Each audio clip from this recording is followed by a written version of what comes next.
So, here we are on this module, as I've mentioned, how to develop bodhicitta. Welcome, welcome. You're jumping in the deep end of the pool, do you realize?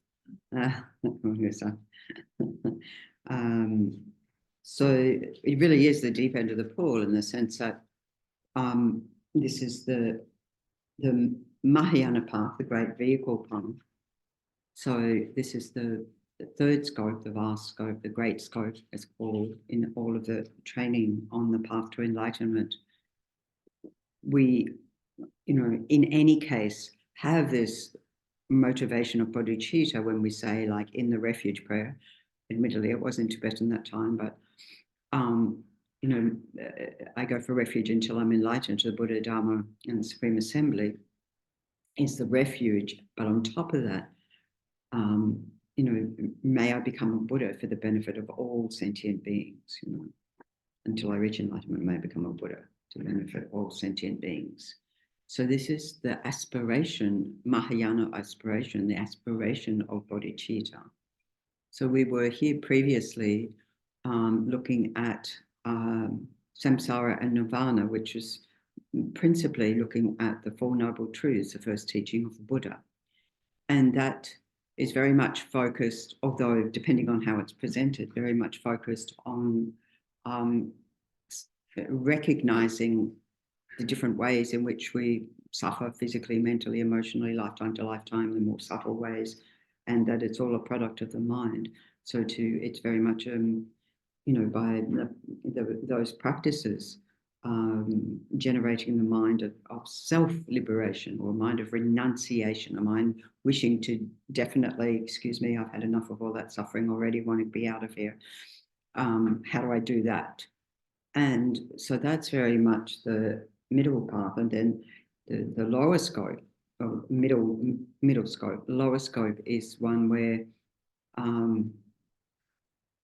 whilst not having yet generated the mind of renunciation, at least bringing together the best conditions for our next life to again have the best possible rebirth being what we have now, perfect human rebirth with all the conditions that we have right now in our lives. So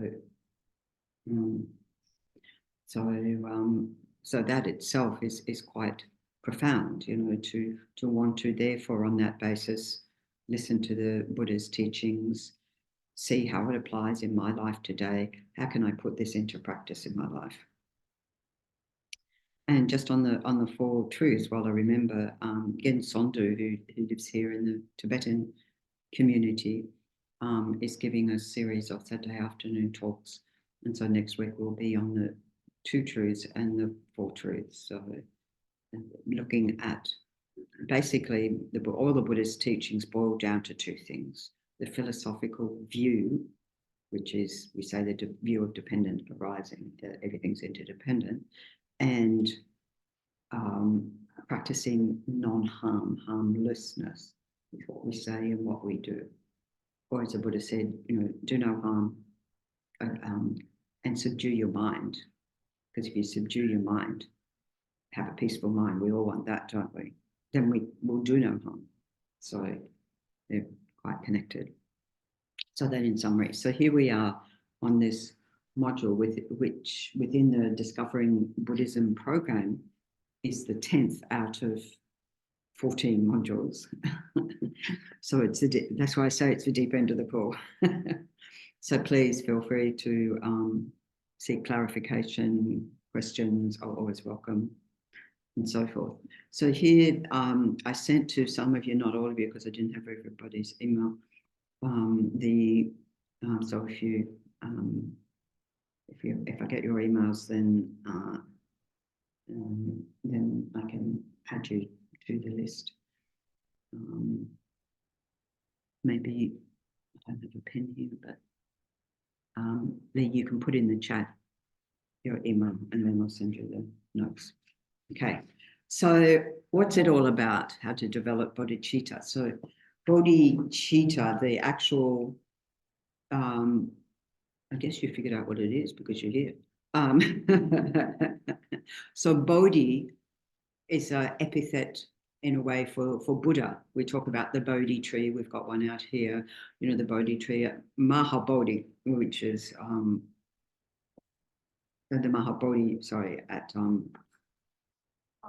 Bodh Gaya, thank you. It wasn't called Bodh Gaya before, so that the place where the Buddha became enlightened.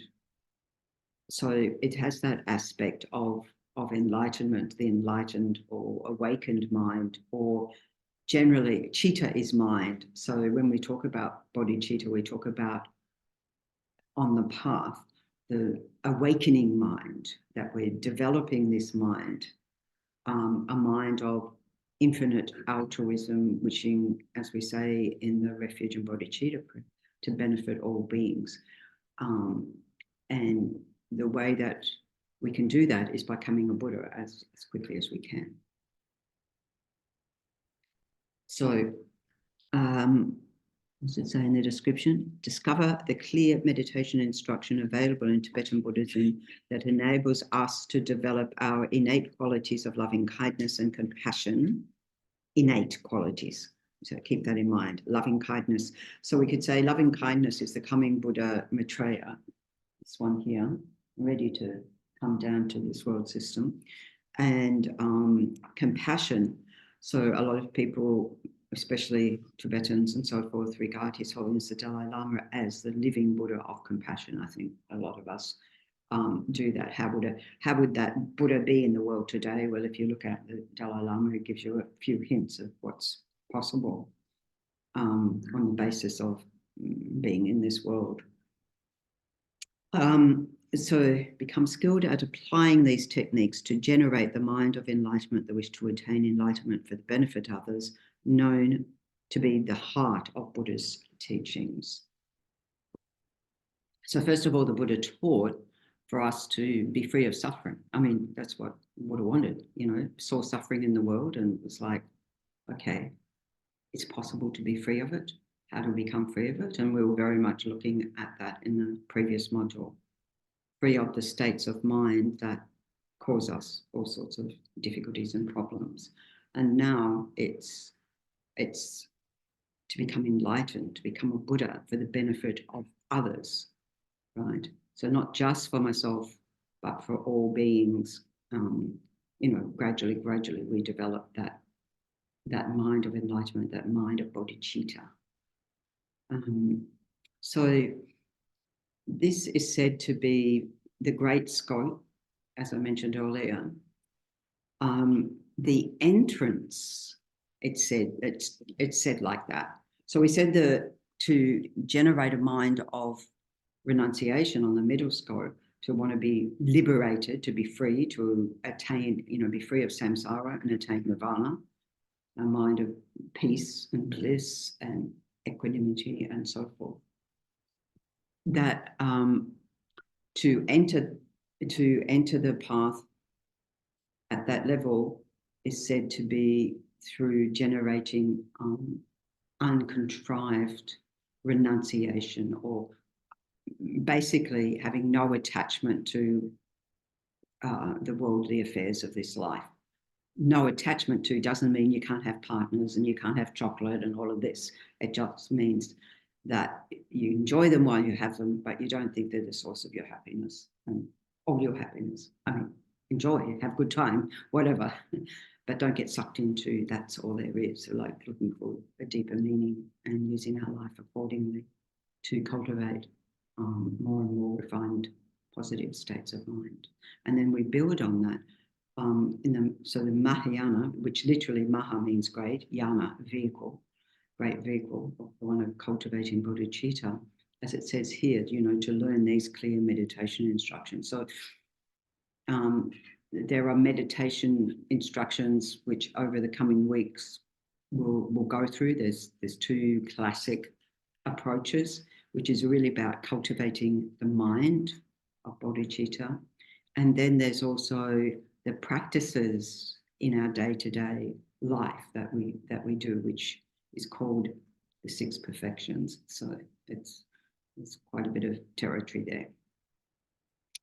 And there's also an aspect where we talk about taking bodhisattva vows, which is wishing to become a Buddha, so that level, to benefit all beings. And then on that, we talk about engaging bodhisattva vows, and that's where it empowers the practices that we do. So I hope I haven't confused you all already. And I was thinking a bit earlier that our organisation internationally is the foundation for the preservation of the Mahayana tradition. I think it was around 1974 where Lama Yeshe, our founder,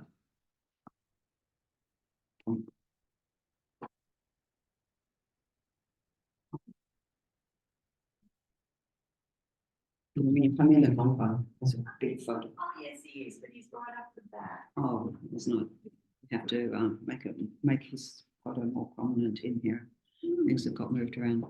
Yeah, so Lama Yeshe, our founder, I think it was in 1974, he said we have to get organised, the organisation, because it was starting to, actually 1974, Chenrezig Institute was established in Queensland, and it was the first of the centres outside of India and Nepal.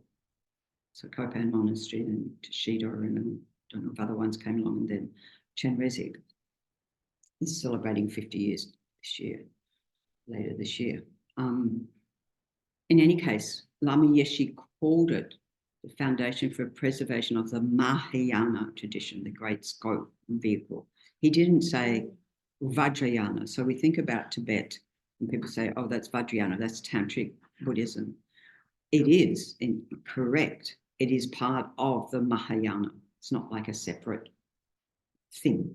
The motivation is the same to become, and practices are different, but motivation is to become a Buddha for the benefit of all beings. So I found it interesting that Lama Yeshe called it the foundation for the preservation of the Mahayana tradition, because if you look at those countries that predominantly follow the Mahayana tradition, you're talking, well, of course in India, of course in Tibet, Nepal, but also China, Japan, like Zen Buddhism, Chan Buddhism, Vietnam,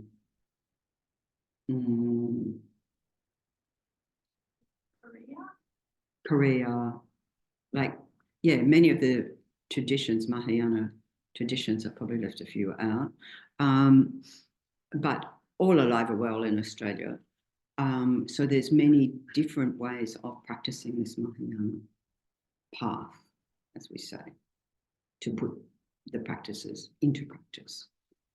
And so we're following a particular presentation, which was very much in accordance with the lineage that got established in Tibet. When I say lineage, there are sort of four main schools. So it's not even, Lama Yeshe didn't say, the foundation for preservation of the Gelugpa, which is sort of one of the Tibetan schools. It was like, yeah, we want to establish all beings in the world as Buddhas, right? You can see the world needs that badly. Okay, so we'll be looking at that, the benefits of doing that, why we do it, and how to generate that mind. I mentioned these two methods. So one's called the 6 causes and 1 result, or cause and effect, sometimes just called cause and effect, 7-point cause and effect. The other one's called exchanging self for others in summary. But each of these has a number of points in it. And Lama Tsongkhapa, who we do follow, combined the two together in these 11 steps. So we'll have a look at that. And then how putting that into practice in daily life, the Bodhisattva vows and the practice of the 6 perfections. So for those of you who received, I'm sorry, I only sent it out this morning because I was in Nepal. I had the great fortune of being participating in the commemorative puja 1 year since the passing of our precious teacher, spiritual director Lama Zopa Rinpoche. And so I was at Kopan Monastery and sort of got back. So I'm sorry that for those who have it, it came belatedly, and as I said, we'll get the emails of everyone otherwise. Oh, good. I have to remember to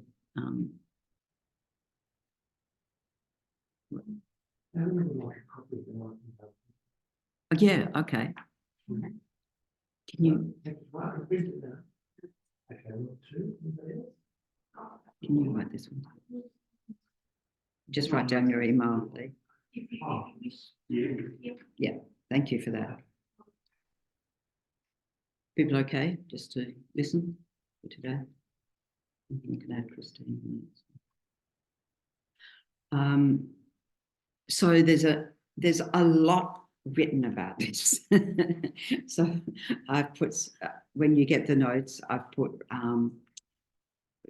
the usual, we have required readings for discovering Buddhism, but a whole bunch of other ones. And the thing is, I think I spelled attitude with 4 T's. Oh, well, you know what I mean, attitude. I think it's recognizable. There's always more. One of the ones I didn't put on the list, but I was thinking about it afterwards, was Venerable Sangye Kadro's Awakening the Kind Heart. So there's a lot of titles like that, which is recognizing that we have innately, as Charles Darwin said, we're hardwired for compassion. Us as human beings, we can't help it. We are naturally compassionate, and then on the basis of compassion, we develop. We'll look at this more next week. Affectionate love, holding, recognizing that all beings are in the same boat. That none of us want to suffer, and we all want to be happy. We were looking at that last time, and then on that basis, developing great love and great compassion, and on that basis, gradually we develop this mind of Bodhichitta. So we'll go through what that all means to develop that. Okay. So looking today first at the benefits of bodhicitta, why do we want to do this? Obviously we're here, we're interested, why do we want to do this? So as I mentioned, it is our fundamental nature, the qualities. The good news is all the positive qualities of our mind are in our nature. They are fundamentally, you could say, who we are. We need to develop those more. All the negative ones, which we're looking at a whole bunch of last module, last time, are not natural to us. They might be very familiar and very well practiced. Something like anger is very familiar, very well practiced. We don't say, what do you mean anger? I've never heard of it, So we spent time before looking at that and how we rid ourselves of those. And the fact that we can rid ourselves of those is because they're not in the nature of mind. So you don't rid yourself of compassion or love or so forth. We cultivate those. Of course, if beings don't cultivate them, it might be sort of hidden under the jungle of all the negative states of mind and no room to breathe. But here we are wanting to cultivate all the positive qualities, which, if we think about it, also are very powerful states of mind. Think about anxiety, fear, anger. Anger might feel powerful. It's a bit of a danger zone, isn't it? But they're they leave us in a very unsettled state, shall we say. So they disempower us, right? And we can control those. But the powerful ones, so these positive states of mind, we want to develop those more and more. And this is why we do so much meditation on that, because it's to train our mind more and more in those aspects so that all the negative self-talk doesn't get a look in. Oh, you could never do that, blah, blah, blah, all that rubbish stuff. Okay. We all experience that. So by developing this, and we, as that initial quote said from that it really comes down to the discovering the, Buddha's intention, the heart of the Buddha's teaching. So we can look at it as the perfection of the Dharma, which is the Buddha's teaching, which is our fundamental nature. We talk about our fundamental Buddha nature. We all have. Any being who has a mind, including the cockroaches. They always throw in the cockroach. Well, actually, it's ants at the moment in our bathroom sink. I wish that meant it was going to rain, but it doesn't seem to be an indicator. They're just there. Maybe because it's not going to rain and they're very thirsty and sick of the dry weather, just like the rest of us. Okay. So with this nature, Buddha nature, we want to cultivate a mind so that everything we think, do, and say becomes of this Mahayana motivation. Mahayana do. I want to do everything I do for the welfare of others. It doesn't have to change what we're doing, but we cultivate the mind, you know, I'm eating a yummy meal to sustain my body so that then I can be of greater benefit to others. Because if I don't look after myself, I'm not going to benefit others. I'm not going to benefit myself, let alone others. Okay. So we can think about everything we do like that. And more importantly, it's turning away from this self-obsession with me, myself, and I, of just looking after myself. Okay, at one level, good to look after ourselves. But if we only ever think, what's the world giving me rather than how am I contributing to the world, then it's a very unhappy place. So countering this ego that is based on this idea of a self, this comes along in the next module, I think, emptiness, a self-existent I. We have this sense of me, and I have my elaborate story about me, and it's different to everyone else's story about me.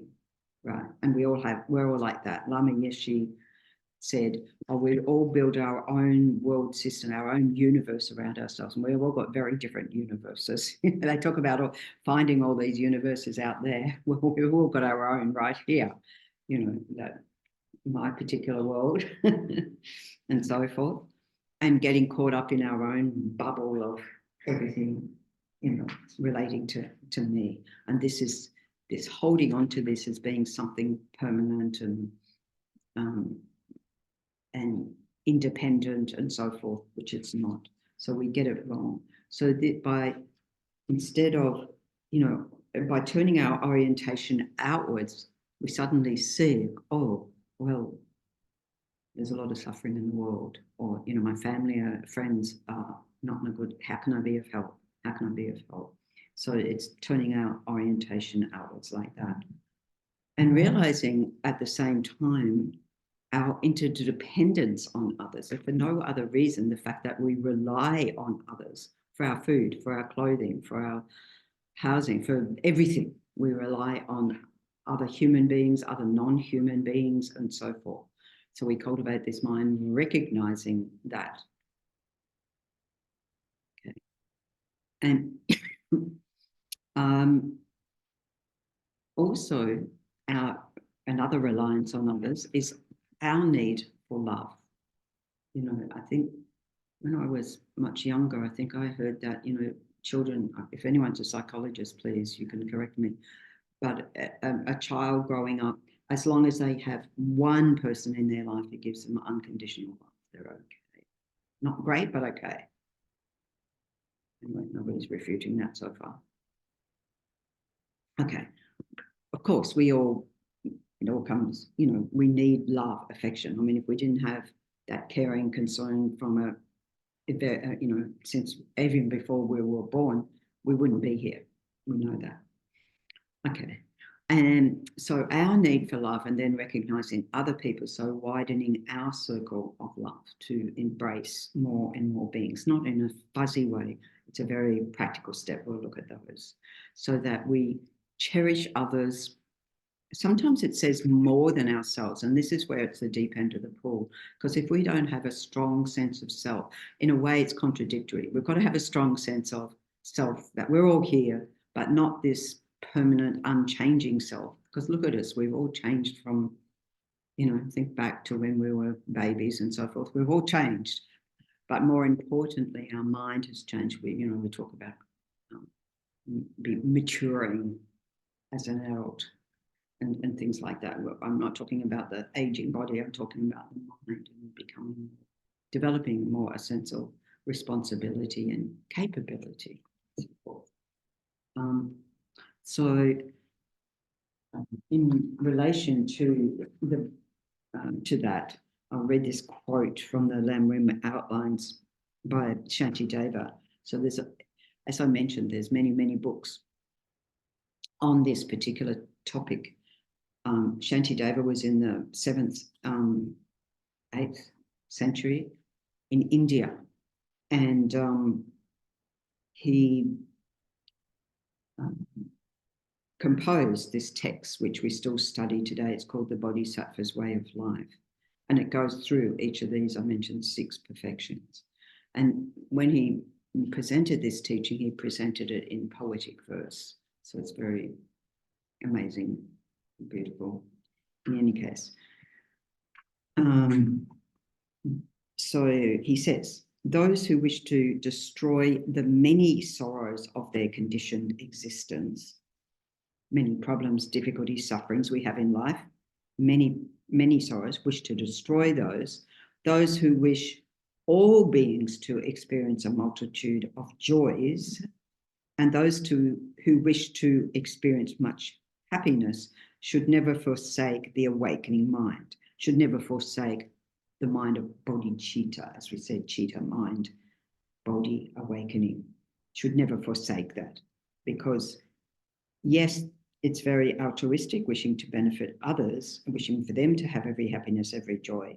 But actually, it's also the source of our happiness. When we help others or benefit to others, we're happy. Just check up. It is like the supreme, oh, don't do that, okay. Don't lean forward. It is like the supreme gold-making elixir. It sounds wonderful. Supreme gold-making elixir, for it transforms the unclean body we have taken into the priceless jewel of a Buddha form. So here we have, we talked about previously this ordinary body, which we think is pure, but then we take it apart and we realize it's not quite so pure as we think. It's when it says unclean body, of course, it's, yes, we have kaka, pipi, all this sort of thing, but it's really, I'm sure we've had, we keep ourselves clean, but it's more about the mind being contaminated or polluted with all these toxic emotions, right? So that's what we're really talking about, and transforming that. And it says, into the priceless jewel of a Buddha form. So here we have many Buddha forms, and people looking at statues of Buddhas or paintings of Buddhas are very inspired. And really what it is, it's a reflection of our own positive qualities, completely perfected, all our qualities. So people get attracted to Buddha images, even not interested in Buddhism or don't know anything about it, but they like to have it on their wall, in their garden, everywhere, because it's something that inspires us. For those of us who are interested to take that further, it's like, how do I achieve that? How do I become like that? So that's and as Shantideva said, firmly seize this awakening mind. In other words, we've got to put effort into that, firmly seize it, because we're surrounded in the world by, most people don't think that way. Well, I'm not sure if most people, well, I think for us to have a functioning society, and you say we do have a functioning society, it is based on providing services, education, health, and so forth, for at least our fellow human beings, at least minimum, right? Buddha would say all living beings, because all living beings have potential to become a Buddha. So just a little bit more on the benefits of developing this state of mind. As I mentioned earlier, it's the entrance to the Mahayana path. So we can talk about as I said, this uncontrived mind of bodhicitta, which is a mind always oriented to benefiting others. But let's face it, most of us are not that. You know, we get tired, we get annoyed, we get, I just want time out, you know, all of those things. This is called being human. It's a human condition, but we're wishing to cultivate this mind more and more. That is the entrance to the Mahayana path. So we could argue that right now we don't have that in an uncontrived way, which is why we train our mind in that, because it doesn't just come spontaneously all the time. It does come. Just think of all those people who save strangers, you know, people drowning or accidents or all sorts of situations, and people want to help. To the extent that, you know, sometimes when we want to help, you know, I'll volunteer to help, and they say, what skills do you have? You're only going to be in the way, so we're going to be looking after you rather than you helping out. So we have that urgency to help, but we also have to have the skills, the capability to be able to do it, to know ourselves and know what we're capable of. There's many ways in which we do help and can help, rightio. So at the moment, you could say what we're doing, we're interested in this, and we're accumulating, because the first path is called the path of accumulation. As Lama Yeshe said, our job this life is to cultivate all the positive states of mind as much as we can, which we call virtues, and engage in virtuous action on that basis, beneficial, helpful speech and actions, and to get rid of all those toxic emotions and disturbing, deluded states of mind, to, we say, purify those. So that's really our job, so that we can get to this point, right? So, yeah. You'll be called, it says, a child of the victorious ones. And what that means is you'll be called a bodhisattva. We may not care what we're called. Being called that is not necessarily a big thing, but being recognized, like there, I mentioned, you know, having been in Nepal for this 1 year commemoration of the passing of Lama Zopa Rinpoche. Some of you have met Rinpoche, and he seemed to be otherworldly, you know, and that only ever this mind of body, he seemed to ooze bodhicitta through every pore of his being. Can I help? Can I help? Can I help? You know, his attendants would say he never asked even for a cup of tea, which puts me very, as you know, I'm very far down. Cup of tea? Did you mention cup of tea? Very far down on that. Yeah. So being recognized as having those qualities, and that it outshines, we don't need to, this is not putting anyone down, but the practice we call, in a Mahayana, we call Hinayana, which is lower scope. Today, that's embodied in the Theravadan tradition. And there's many, many, many positive qualities that they admire of my Theravadan brothers, sisters. So here we're talking predominantly Burma, Sri Lanka, Thailand, those countries anyway, and Australia, of course. It's all Australia, which is that focus for one's self-liberation. In the end, the Buddha said we'll all end up in the same place, because, you know, by self-liberation you attain this state of peace, of nirvana, where you've subdued your mind. But then at some point later, a Buddha comes and taps you on the shoulder and says, enough peace and bliss already. There's other beings who are suffering. Come on, get along the path. So we're all heading to the same way. So when it says it outshines, it means the practice itself is more powerful, because, as I said, you're still doing your meditation that you were doing, or your daily activities that you were doing, but you're training the mind to do it, to benefit as many beings as possible. And to the extent that we connect in our heart to those beings, in our meditation practices and so forth, we're cultivating that mind more powerfully. So that's what it means by outshine. It's just, it's like a huge booster to your practice. Massive. you become a supreme object of offerings. Once again, that becomes, when we recognize someone like the Dalai Lama or Lama Zopa Rinpoche, they don't want the offerings themselves. In fact, there's many stories like Lama Zopa Rinpoche, his Venerable Roger, who's an Australian monk, who was Lama Zopa's personal attendant for decades, numerous decades, 30 plus, anyway. To the extent that His Holiness the Dalai Lama thanked Venerable Roger for looking after Rinpoche. And so those beings get recognized and are objects of offerings. So that usually, like someone like the Dalai Lama, remember the Dalai Lama said, because he gets offered things all the time, that within 6 months, if he has anything that he hasn't used in 6 months, goes out the door. It goes. Doesn't mean he holds on to everything for 6 months either. And this is what I was going to say about Lama Zopa Rinpoche. Venerable Roger said, before he was attendant to Lama Zopa, he was attendant to Lama Yeshe way back. And Lama Yeshe would say, go and get those offerings that were made to Zopa before he gives them all away. And he said, I never got there on time.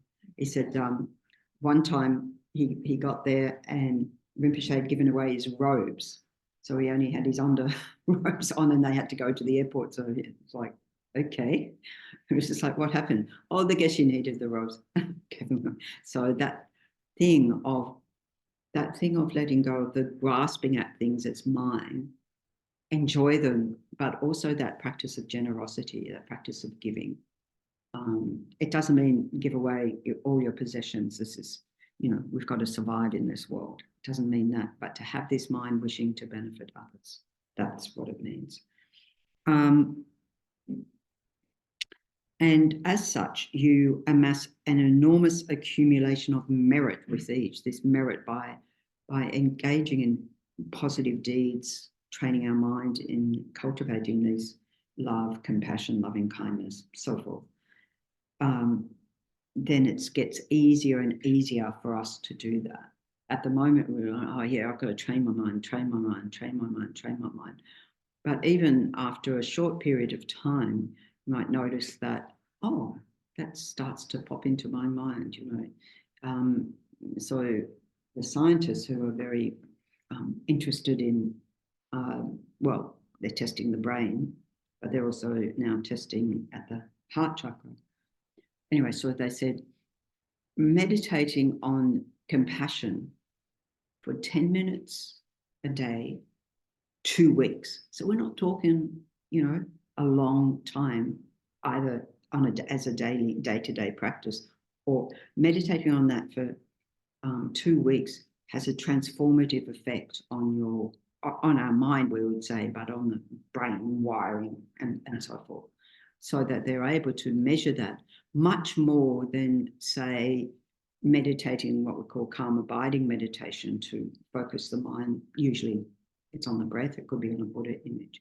So it's much more powerful mind that we cultivate, when we generate that mind of compassion, right? It's much more powerful and they can now measure all that. And of course, I was previously at Vajrayana Institute in Sydney, and in 2005 we had our first conference, Mind and Its Potential. And our Lama, Geshe Dawa, who's since passed, he said, instead of putting the electrodes here, they should be putting here. So they started that, not immediately, but in recent years. And they say there is a heart chakra response, an energy response here for the brain. So there's a lot more to know, about body-mind connection. So that's what's very exciting. That's why the Dalai Lama loves to meet with all these mind scientists and everything. Okay. You quickly purify the negative states of mind we have, and obscurations. So obscurations are the things that are like veils over the mind, or filters, or whatever we want to call them, that mean we don't get things quite right, how, they obscure the reality. So we talk about it being like the darkness at night where you can't see things clearly, and then the sun comes in up and we see things clearly, or we turn on the light and we see things clearly. So that light of wisdom, we talk about that being the wisdom mind that sees things clearly. So you quickly get rid of these obscuring confusions. You accomplish whatever you wish. Sounds like a PR advertising campaign, doesn't it? But if you think about it, if you've got that more powerful mind, and we're talking about the wishes being pure positive aspirations, right? And it's a matter of the more effort that we put in, genuine effort we put in, the more we receive the results. I mean, you can see this, just ask any professional athlete, or even not professional athlete, any amputee. It's all training, training, training, isn't it? So, yeah, then we see the results. You are not bothered by harm or hindrances. When I first heard this, it's just like, come on. You know, I remember before I got really into Buddhism, I did transcendental meditation. I don't know if anybody else did transcendental meditation. But people would say, they'd say one of the selling points was, you'll easily find a car park. You know, they'll just appear. You must have. She has a lot of merit for car parks. If you want to ever get a car park, drive with her. That's him too. Yeah, them too, right? Always gets car parks in the most impossible places, and they're legal, right? You know, I'm just saying. No, I wouldn't. Yeah, so you know, they'd be like, oh, you'll get a car park in this. But what I really think this is about is not like worldly like that. It says you won't be bothered by harms and hindrances. It doesn't say harms and hindrances won't happen, but your mind will be more powerful, so it won't be as agitated and won't get angry. Like the Dalai Lama said, you know, when he was interviewed by Rachel Kahn that time, and who said, don't you get angry when you see what's happening to Tibet? And His Holiness said, I observe anger arise in my mind, I observe it fade away, 1 minute. So he didn't say, I get angry. I do not cognitively fuse with anger. I see anger coming, I go, haha, anger. So I step back, I observe it go away. So this is the training to recognize when those disturbing states of mind, and then your mind is more peaceful. Doesn't mean, I mean, terrible situation when the Dalai Lama can't go back to Tibet, you know, terrible situations that we all encounter. But if we can do that with a calm mind, and even better, a compassionate and wise mind, it's much more powerful, you know, much more powerful what we're capable of. You soon complete the entire path and its levels. So this is going from, I mentioned the path of accumulation. So we talk about 5 paths. We don't need to go into them now, but you know, slowly, slowly, slowly. It says quickly, quickly, but you soon complete. Now, I just have to say, when in Buddhism talks about countless great eons, so I don't know about soon. Just saying, but sooner than if you weren't doing it. Let's just say like that. You become a fertile source of every happiness for other beings. So right now, when we're engaging with others, be they animals or humans, strangers we see in the street, we become a source of happiness by just being very nice and pleasant and smiling and how's your day, and actually paying attention to others, because that orientation towards others. So you can see how that's easily a source of happiness for others. I mean, we feel happy because of that we've had an impact on others' lives. Just try it out every time. Okay, so there's some of the benefits of cultivating this state of mind. Questions so far? Comments? All good so far? Haven't said anything controversial? Okay, so I mentioned that we start with these types of meditation, which are based to cultivate those states of mind. So the first state before developing the mind of bodhicitta, a mind of compassion, mind of loving kindness, and so forth. The very first step is developing a mind of equanimity. So equanimity, and we've got to be specific here what we mean in this context. So it's said that a Buddha, and saying, if I'm saying I want to become a Buddha to benefit beings, I want to see what the Buddha did so that I can go, well, that's what to practice. So this first step is that, like, the Buddha regarded all beings equally, not same, but equal. Not the same, obviously, we're not all the same, but equal in the sense that none of us want to have the slightest bit of suffering, physically, mentally, emotionally. Our comfort levels are very well established. You can get the most amazing mattresses and couches, and we want things comfortable. We don't want to be ouchy, do we? So, as many of you know, I spend 2 weeks in Bunbury and 4 weeks here usually. And one of the first times I went to Bunbury, I went to the art gallery, which is in an old convent nunnery, and they've still got one room that is set up how it was. And I looked at the bed and I thought, I wouldn't survive on that mattress. Like this thin little straw thing. It was so austere, right? I thought, thankfully I'm in Tibetan Buddhism. I mean, Ajahn Brahm's austere. He's got one of those thin little mattresses on his cave floor with nothing else there. I admire from afar.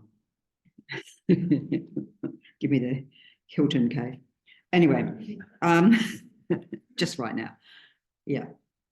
So this mind of equanimity recognizes that fact.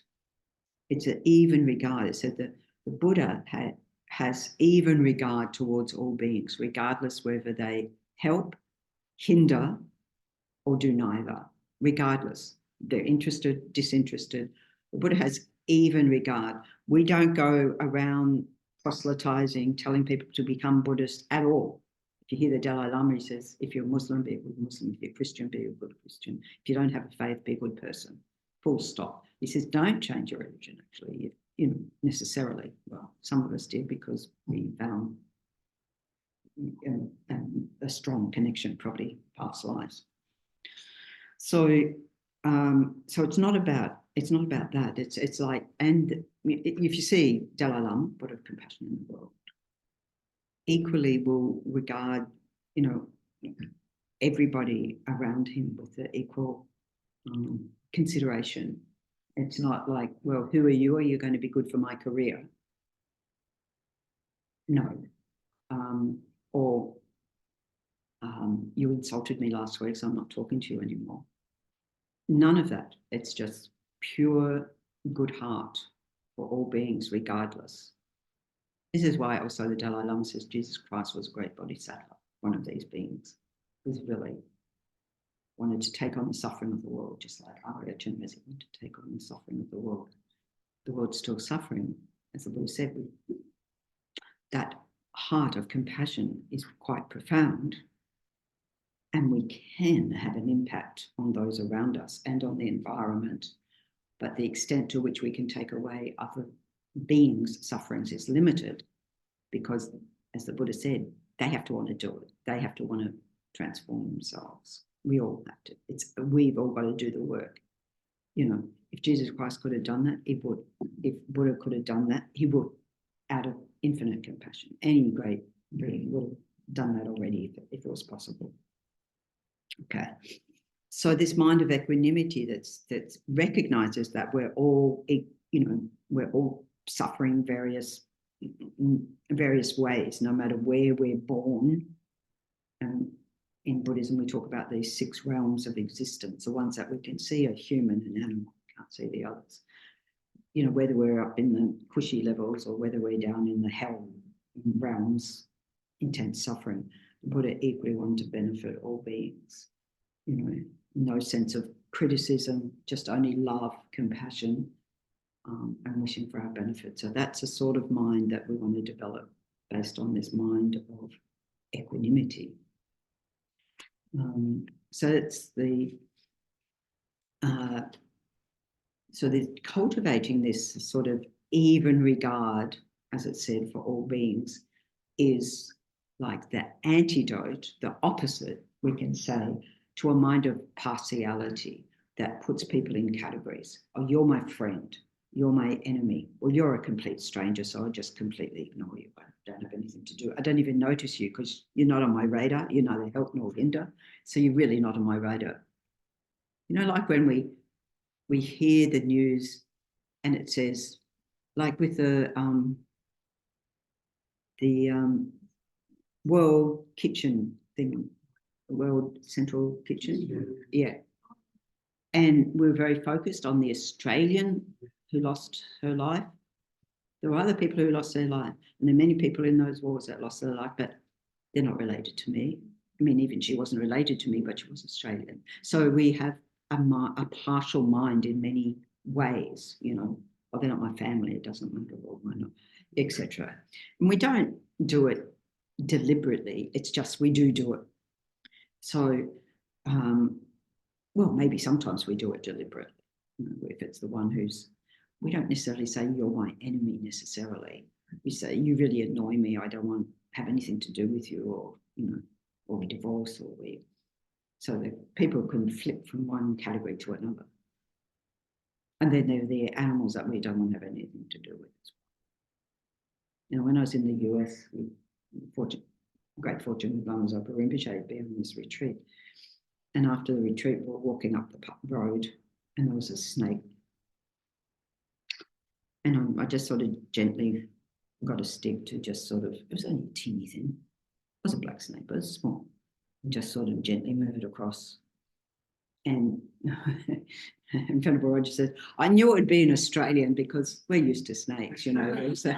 Americans are like, it's like, oh. Yeah, but we have animals we have an aversion to, isn't it? So there's mind of equanimity, of even regard.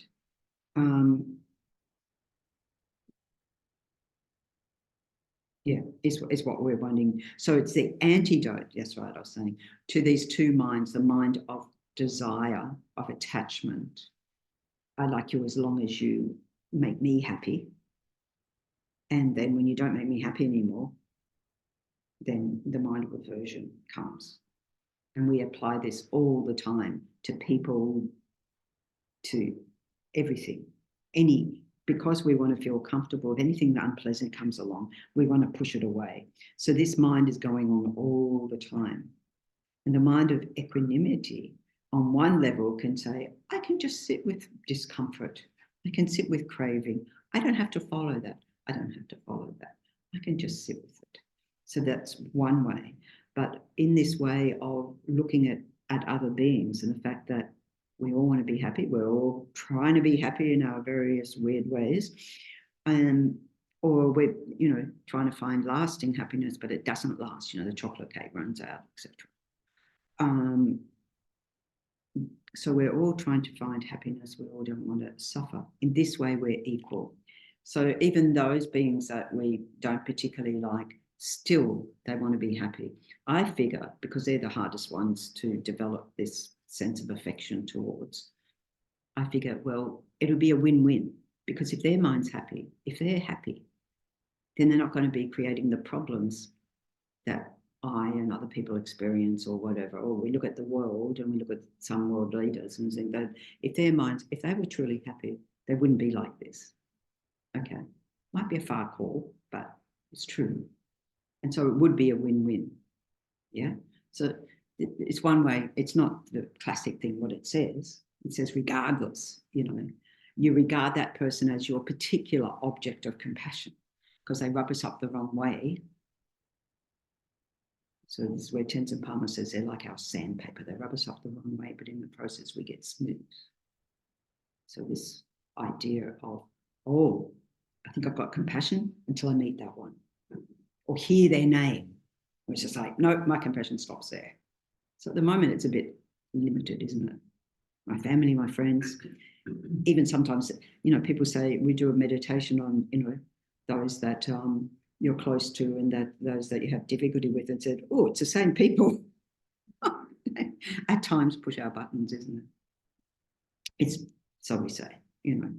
So it's this mind of equanimity is a basis for cultivating this affectionate love, cultivating compassion, and cultivating, it's called empathetic or empathic, I prefer empathic joy, because I always think empathetic is like sympathetic, and that's pity base. It's not a pity base. Empathetic joy, because I can recognize, when the ants think I'm a threat to them, even though I'm trying not to be a threat to them. So I don't want them to get anxiety disorder. And so I sort of, but I do want access to the basin. So I just sort of try to gently move them along. Or at least, the least I do. So at the moment, there's only a few of them. There's not many. It's not like at Chenrezig Institute where it was all sort of mass invasion. Just a couple of them. And I think, oh, if I turn the tap on, they're going to get drowned. But I've discovered they don't drown straight away. They play dead. And if you dry them out, then they, oh, thanks very much. You've saved so many ants that I thought were gone. Yeah, I've saved so many ants I thought were gone. Anyway, and so I go, okay, you have the basin for now. I'll go in the kitchen and wash my hands. We've got 2 sinks. It's very handy. Okay, so it's the basis of what we call these boundless qualities of compassion, of love, of joy, and this mind of equanimity.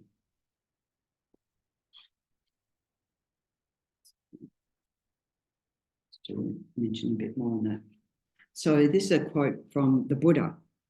The Buddha said, so this mind of equanimity, if one tries to befriend an enemy for a moment, they become your friend. You know, someone you regard as an enemy or someone you think you dislike, or you've just, even sometimes we meet someone, we put them in a category, and then if you strike up a conversation, they're really quite pleasant, unsurprisingly. If we're nice to them. I mean, we've got to use our wisdom. We're not going to throw ourselves into a dangerous situation. It's not saying that. So the same, so I saw a documentary some years ago about, well, I don't know if it was a documentary, but there was this little clip about young, like teenagers being trained to go to war. They happened to be US cadets. And they were being paid this heavy metal music to desensitize them. Because if you do regard that fellow human being as a fellow human being, you can't shoot them. So you have to be desensitized, and they have become a blanket, the enemy. But if you start to befriend the enemy, what was that film where they got together for Christmas carols or something? On the 2 sides. Anyway. That's actually based on a true story. It's a true story, yeah. First World War in Europe. Yeah, where the 2 sides, they were pretty close by. And then they got together over Christmas and they played soccer. Did they play soccer? They became friends. But I think they went back to shooting each other afterwards. That was weird. Yeah. Okay. The same thing happens when one treats the friend as an enemy. You know, suddenly they're your enemy. And yeah, we know what happens. Therefore, knowledgeable ones, the wise ones, are never attached to food, clothing, or reputation. You'd sort of think, well, how does that relate? Because I'm thinking about food, clothing, reputation. This was a car. So one of our teachers lived next door, well, got a new car and came out one morning and had been keyed, slashed down the side, and came out the next morning, slashed down the other side. And she knew who it was. It was the neighbor. What did she think? What does he like? He plays golf. So she bought him golf balls as a gift, went in and gave him a gift, and he cried. And he was like, no one's ever been kind to me. Well, we go around slashing cars, you know, a good reason. And then she heard his story, and he'd been a Holocaust survivor. He was in a tragic situation. So that whole, the enemy, because she could have gone in and how dare you, blah, blah, blah. But someone said to her, because she was talking about this at a party, and said, how would Lama Zopa, what would he do in that situation? So that's when she bought the gift, the goggles. So it takes a bit of practice. You would never automatically do that. So not being attached to brand new car, let's say, or the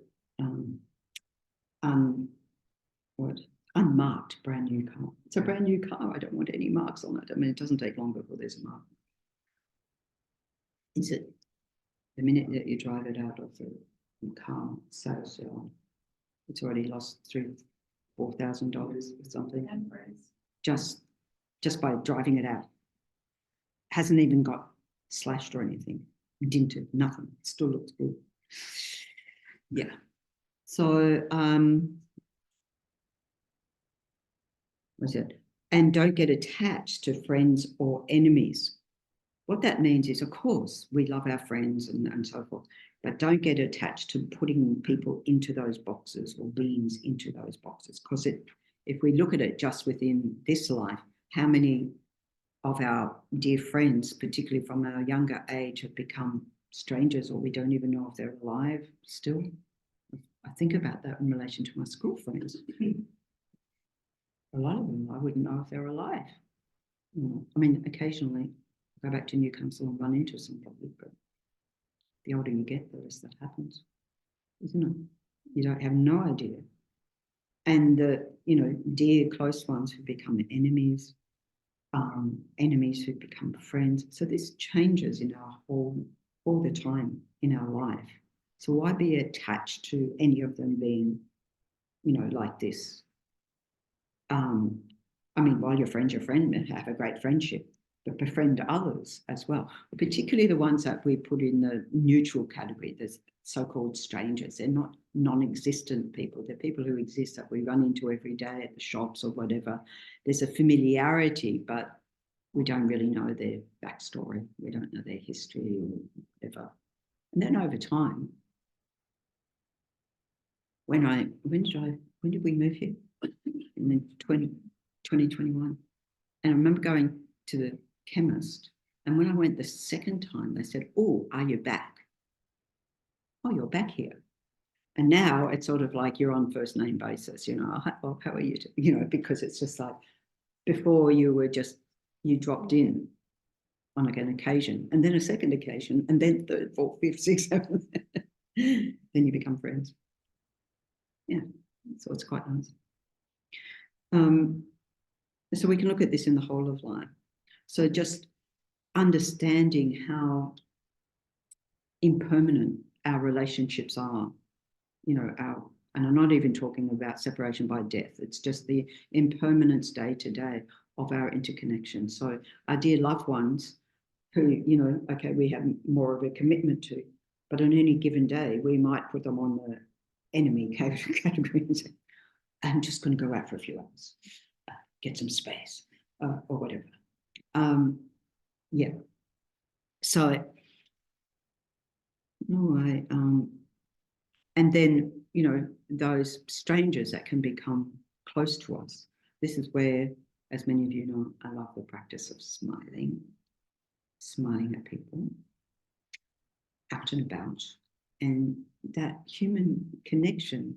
Not everybody smiles back, but it's a lovely opening of the heart out. It's sort of saying, I'm here, I recognize you. And isn't that great when we get affirmed in that way, that actually someone recognizes? It's very much. So Catalyst had this program years ago, and they were talking about speed dating. so strangers, speed dating, right? And what they did was they chatted for about 4 minutes, and then there was quite a lot of questions. I don't know if I can't remember if they had set questions that each one asked each other. And then they looked at each other in the eyes for 4 minutes. Uncomfortable. Well, that was after 36 questions and chatting. I mean, when you're close to someone, that's not uncomfortable, is it? If they're a stranger, it is. But it was interesting experiment to see, how quickly we can establish relationships. Yeah. It wasn't looking at did they last or whatever. It wasn't those, I don't know, marriage at first sight type things, whatever it is. It was just looking at that human connection.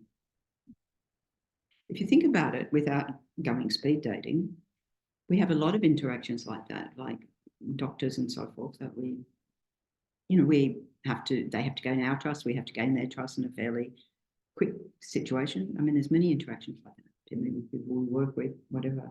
So just to notice that. All right.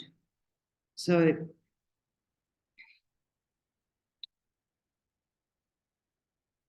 I thought then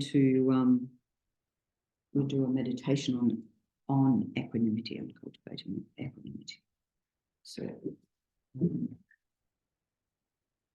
there's quite a few different approaches, but basically these approaches are looking at these people that are less familiar, those that we dislike, and those that are close to us. Okay. All righty, so sitting comfortably so that you feel well supported by the floor, by the mat, cushion, chair, and grounded to the earth below, feeling that being anchored to the earth below, and coming up to provide a solid, stable support for you for your meditation.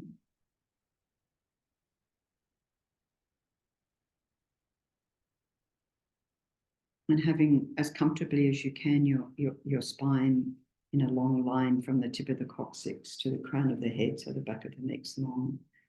And naturally your chin would be slightly closer to the chest than when we're looking towards the horizon, so your eyes are a little bit downcast. Yeah. And then, so your spine supporting you, the ground supporting you, your muscles can be soft, relaxed. So settling in, withdrawing your attention from sights and sounds around you, checking in with your own inner experience, being aware of the breath, just as it is in the present moment, just that. Breath in your body, just in its natural rhythm, you don't need to change it.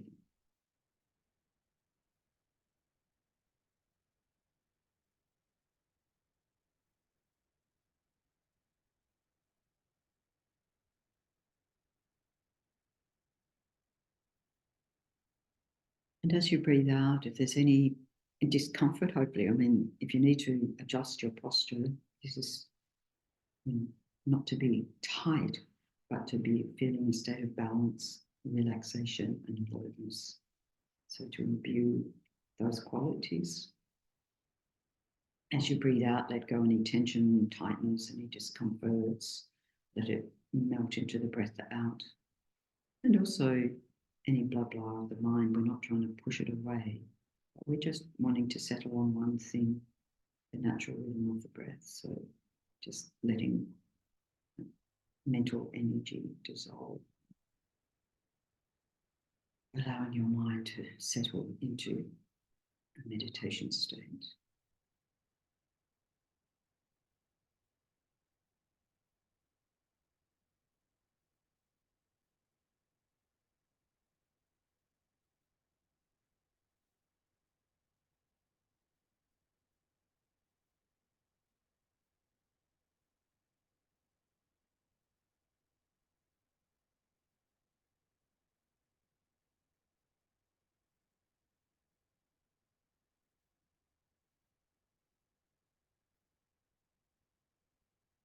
we're cultivating this mind of even regard, of equanimity.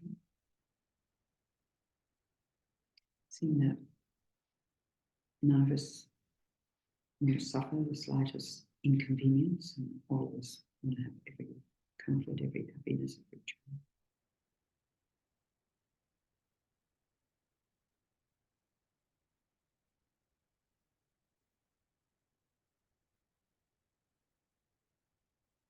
So we're going to visualize a series of people. So the first one to bring to mind is someone you know well, at least you know something about their background or their living circumstances. You're familiar with them, but they're neither in that close family, friend category, nor are they someone you have an aversion for. So somebody you're familiar with, but perhaps feel a neutral regard for, and really just attend to this person, call them, a real life person, call them to mind as clearly as you can, and recognizing, just like you, they're striving for happiness and freedom from pain or fear, insecurity, or the difficulties of life. So in that way, we're the same.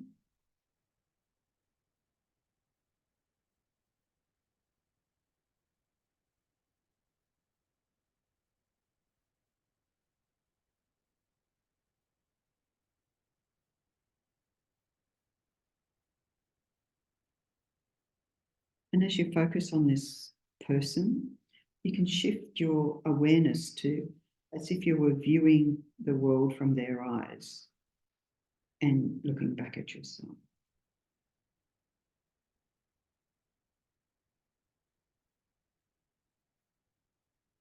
This is to get that sense of, regardless of whatever particularities, their shortcomings, their excellent qualities, their yearning for happiness, their wish to be free from pain, grief, suffering, are just the same as your own, getting a sense of just the same. These holding Siddhaya themselves physically, mentally, emotionally, all just the same.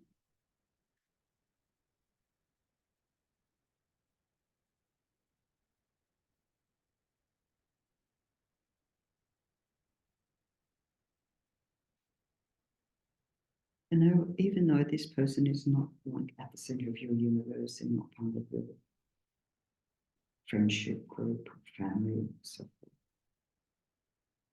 their well-being is no less significant than your own or than that of a dear loved one.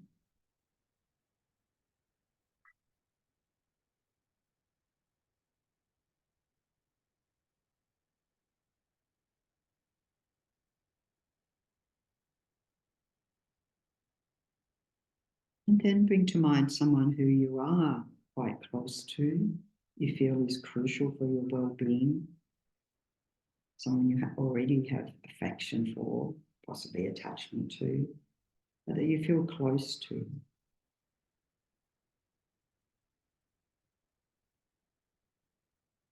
And attend closely to them. And because you know more about this person, they're close to you already, again, shift your awareness to their perspective, to their viewpoint, so that you see them as a human being, just like yourself, with both wonderful qualities and negative thoughts, disturbing states of mind, difficulties, problems.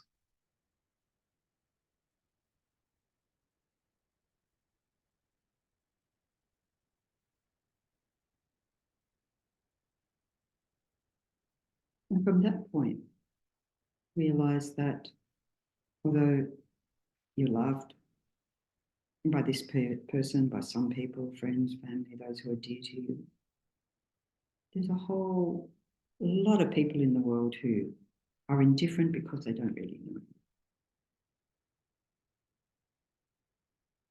You make no difference to them in their world.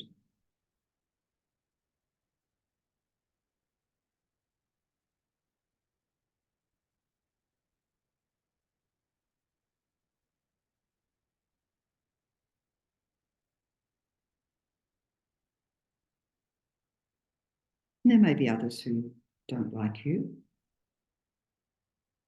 And this person that you feel close to, that you have affection for, maybe attachment towards, they feel their own desires, they feel their own hopes, their own fears, their own difficulties.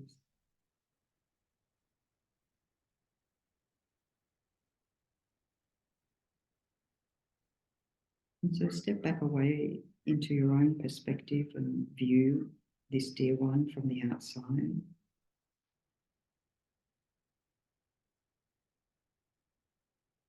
Are they truly a source of your happiness, of your security or joy?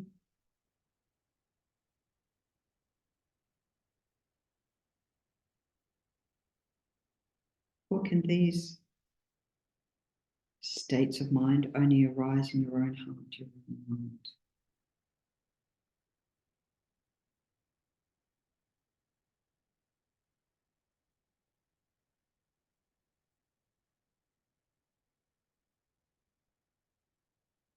And then call to mind someone you dislike, or you might have a conflict with, or have an aversion towards. Even they may be intent on bringing you harm, or depriving you of your happiness, or making you feel uncomfortable.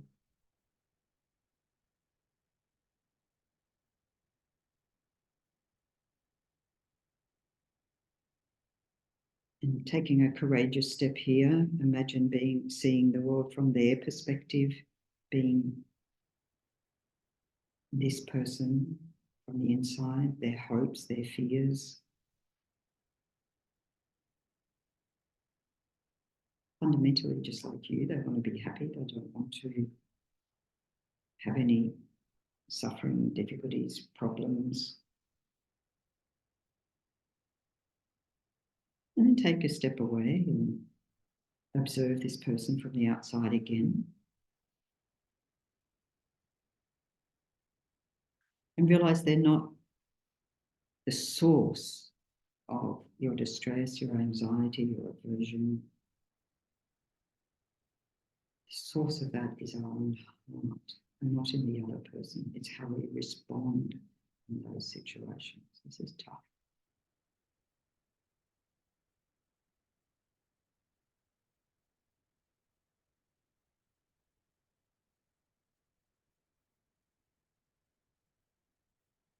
And then thinking about these three, realize there's nothing inherently in the stranger, the less familiar one, in the one who's dear to you, the one you have difficulty with, that makes them be boxed into one category or another. Think about how relationships change, circumstances change,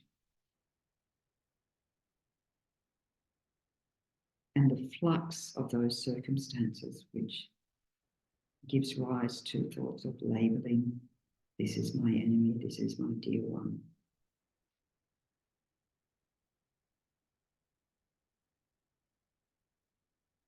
And that changes over time, even within one life, let alone lifetime to lifetime, which we can't remember.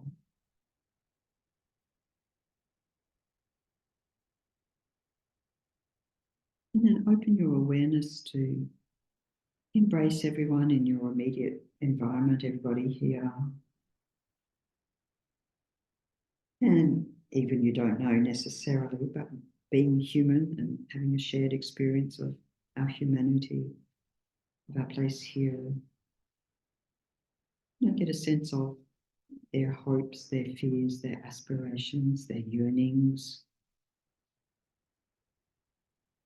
being just like your own. And think that each person is as important as all the others. It's not like some more important than the others. They're each equally important, each equally upward in nature. They each equally want to be happy and don't want to experience any, even the slightest discomfort.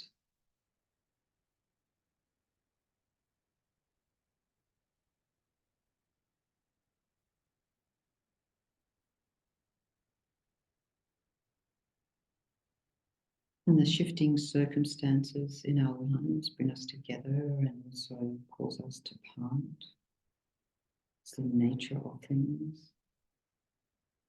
Sometimes the parting is temporary, sometimes it's permanent.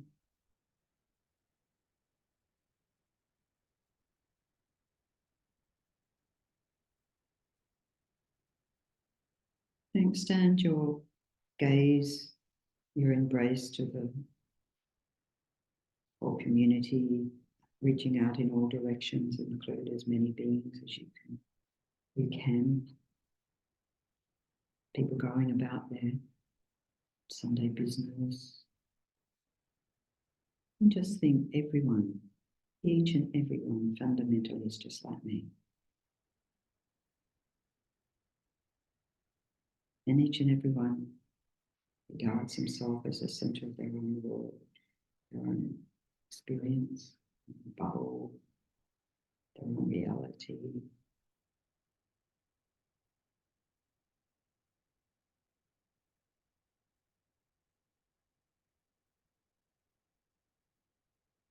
Imagine the purity of this even regard towards all, not caught up with self-centered attachment, aversion, or indifference, but this sense of equal regard as a white light, like a ball of light at your heart chakra, at the center of your chest.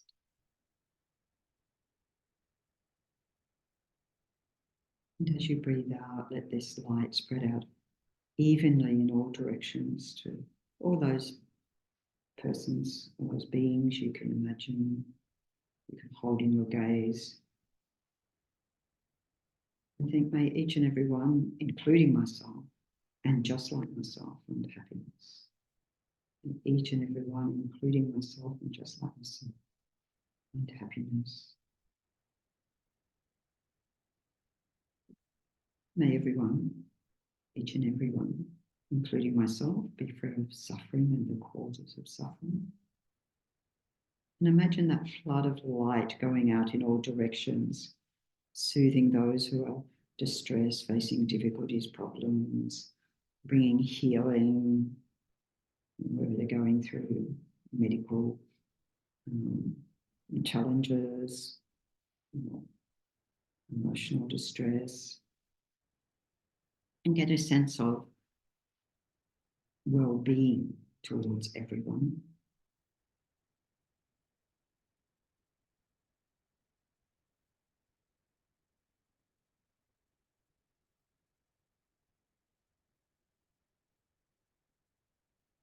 And then with the breath in, imagine if you could, you would take away their distress, take away the causes of their unhappiness, their pain. Of course we can't, but imagining that coming as like a dark cloud that is dissolved in this light at your heart chakra.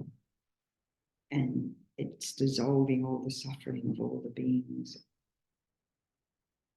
and continuing to give healing energy, this flood of light going out to each and every one.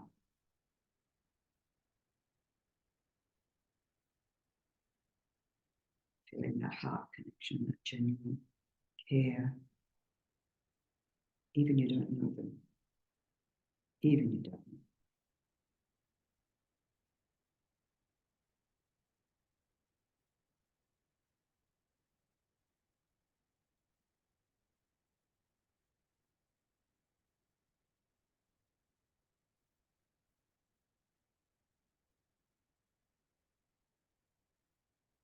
And then just simply rest without bringing anyone, anything to mind. Settle your awareness in its own nature, its own clarity, like infinite space,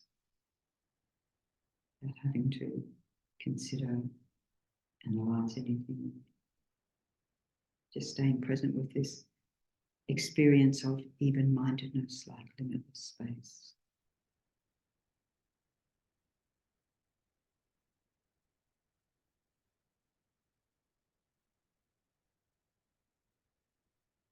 It's even regard, even-mindedness, that's foundation for all spiritual practice.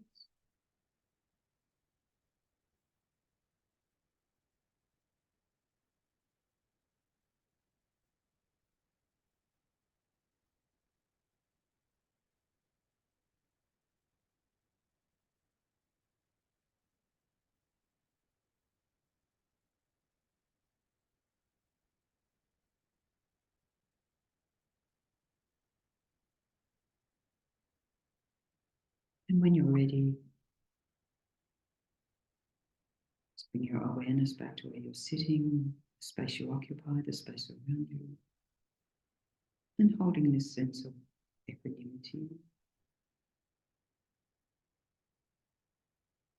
Very gently open your eyes and adjust to the light and sights around you, happy and refreshed.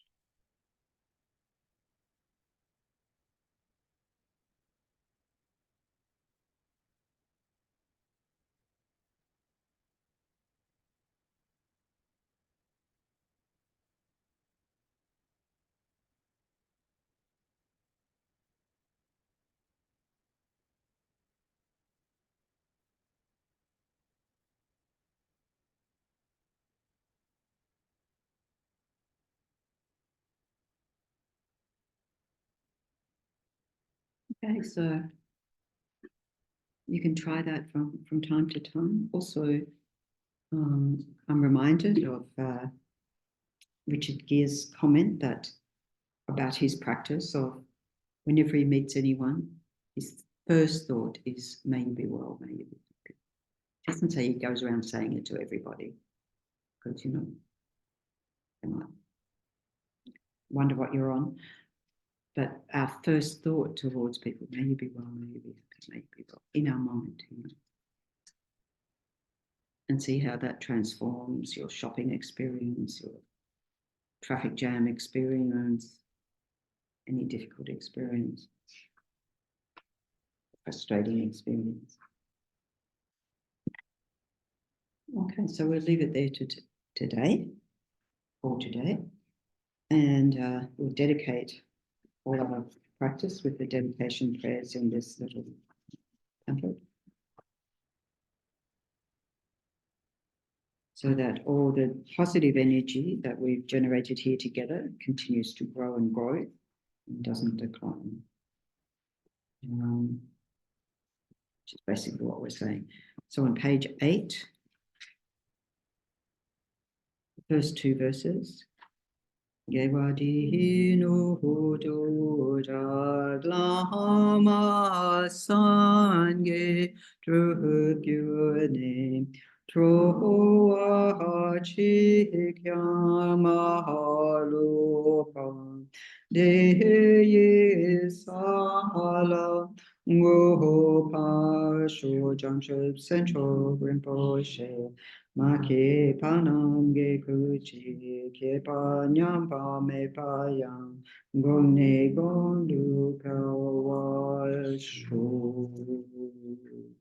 And then next page, the prayer for the long life of His Holiness the Dalai Lama.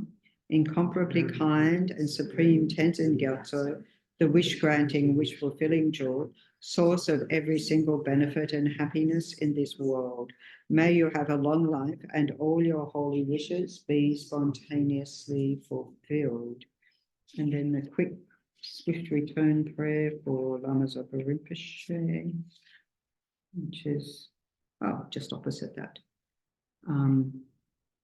Peerless teacher and assembly of the children of the victorious ones, Sravakas and Practica Buddhas, victorious Losang, father and sons, along with the lineage masters, all the objects of refuge of infinite lands, please bestow the virtue and goodness of accomplishing this prayer here and now, holding and spreading the Muni's precious and complete teachings through explanation and practice. You wore their armor of patience that is never discouraged.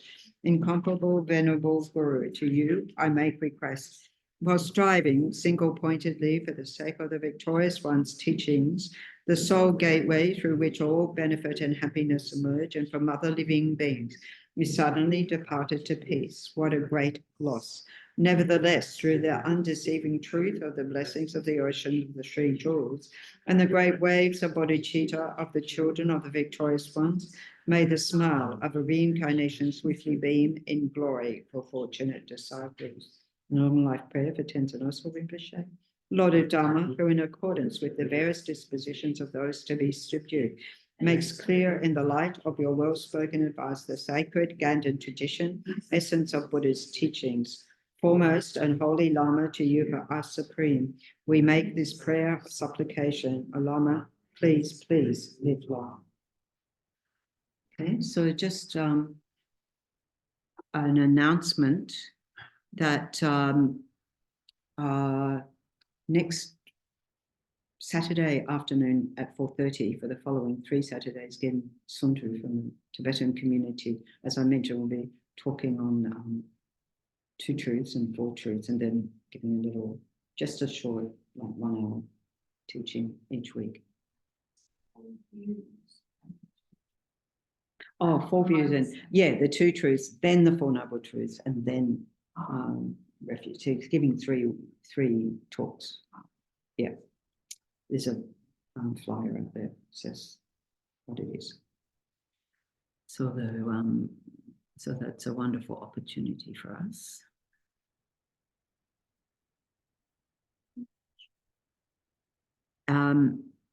He'll be teaching in Tibetan, and there's a translator translating into English.